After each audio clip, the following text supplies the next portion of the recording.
A common series for this channel involves in-depth breakdowns of some of Marvel's worst shows, including Agatha All Along, She-Hulk, and most recently, Ironheart. And as I release these reviews, I generally find that most of you seem to agree with my takes, as a lot of the criticisms for these shows are hard to dispute. However, I still see a consistent amount of pushback, and I've noticed a recurring sentiment amongst my naysayers, in that they claim these various shows were not made for me, with the implications being that my criticisms are not valid, because my race, religion, gender, or other core traits do not align with those of the show's target audience. And with how many people that seem to be hammering this point down for so long, I figure now is a good time to address that argument. So just on the surface, if a show wasn't made for me, then in all likelihood, I wouldn't enjoy that show very much, now would I? So me giving a negative review should not come as a surprise to anyone. Well, you shouldn't be watching the show in the first place. Oh, my mistake. Perhaps if the show had labels on the D+ menu that said, "Don't watch this if you're a white cis male," then I could more easily save myself from enduring it. However, no such labels exist, and there is no official metric for who or what each given show is made for. It was you people who arbitrarily decided that this show wasn't made for me, and I have no way of knowing what you think, so how am I expected to avoid each and every little show that you have decided isn't made for me? Moreover, I find shows like Agatha to be venomous brain rot, and therefore I feel like it is my civic duty to warn the public to avoid this show at all costs, whether it was made for you or not.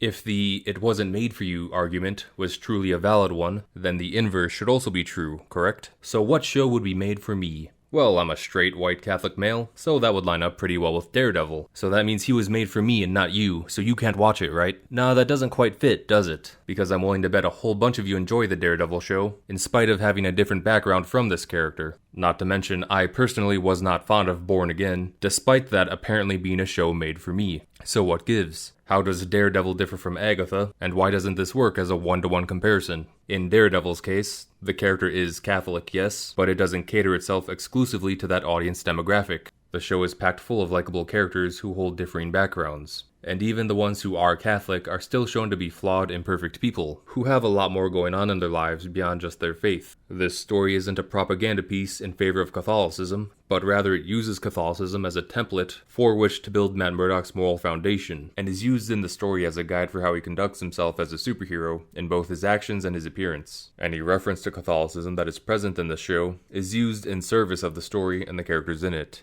in both positive and negative lights. Now, when we compare that to Agatha, that show pushes gender politics at the expense of the plot. They will interrupt the story in order to establish a character's sexual preference. Sorry. He worries. Imagine if, when Karen Page was detailing why she was getting falsely accused of murder, Matt Murdock interrupted and said, "Oh, hold on, Karen. I just want you to know that I'm very religious and I love to pray. Now please, continue with your story." It would be kind of annoying if he did that. Agatha herself also gets an established relationship with Lady Death, with no explanation as to how that came to be, and at the expense of Death's relationships with Thanos and Deadpool. Imagine if, when Elektra appeared in Season 2, they established that she already had gotten into a relationship with the Punisher off-screen, instead of having her history with Matt Murdock. That would be pretty annoying. The establishment of who Billy is as a character was also a catastrophic mess, in that he was first explained to be an illusion that rapidly aged into a 10-year-old that was molded by sitcom cliches. Then the Agatha show made a huge leap in saying that he actually isn't an illusion, and is now essentially an entirely different person, both in look and personality, who is now in a plot-irrelevant relationship with a guy, with no explanation as to how he got from point A to point B, even though that progression would actually be the groundwork for quite an interesting story. Imagine if we got all of Matt Murdock's childhood scenes first, as they were, stick training and all, and then we flash forward to his adult life, and they try to tell us that this kid was actually Foggy Nelson all along. Like,